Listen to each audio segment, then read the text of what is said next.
12th கெமிஸ்ட்ரியில் metallurgy லெசனில் next important question பார்த்தோம்னா extraction of aluminium by Hall Heroult method. இது ஒரு 5 மார்க் கொஷினாக சான்ஸ் இருக்குது. ஜூன் 24 5 மார்க் கொஷினில் கேட்டிருக்காங்க. இது எப்படி எழுதணும்னு கைட் பண்ணால் மட்டுமே நீங்கள் ஞாபகம் வச்சுக்கணும்.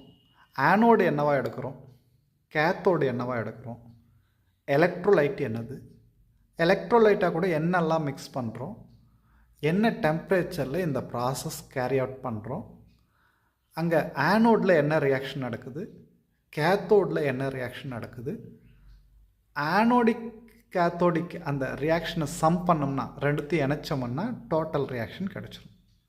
இவ்வளோ தான் கான்செப்ட். இந்த கான்செப்டை மட்டும் திரும்ப பார்த்துங்க. இதை ஞாபகம் வச்சுக்கிறதுக்காக அந்த டயக்ராம் கொடுத்துருக்கோம் பாருங்கள். ஒரு தொட்டி வச்சுருக்கோம். அந்த தொட்டி தான் அயன் கண்டெய்னர் அப்படின்ட்டு. That iron container act as a cathode, negative electron. அதில் சென்ட்ரலில் மேலேருந்து 3 ராடு கொடுத்துருக்க மாதிரி கொடுத்துருக்க பாருங்கள். அது கார்பன் ராட், அது ஆனோடு பாசிட்டிவாக. கூட அங்கே எலக்ட்ரோலைட் எடுத்துக்கிறோம். அலுமினாவில் இருந்தால் நம்ம அலுமினியம் பிரிக்க போகிறோம். அப்போ அலுமினாவுடைய ஃபார்ம்லாம் Al2O3 20%. அந்த மோல்டன் அலுமினாவே எடுத்துக்கிறோம். கூட கிரையோலைட்டும் எடுத்துக்கிறோம். கிரையோலைட் எதுக்கு எடுக்கிறோம் அப்படின்றது last year public question. Reducing அந்த melting point of the electrolyte, அது மெயின் வார்த்தை. சரியா, அதை பார்த்துங்க. அந்த கிரையோலைட் எதுக்கு சேர்க்குறோம்,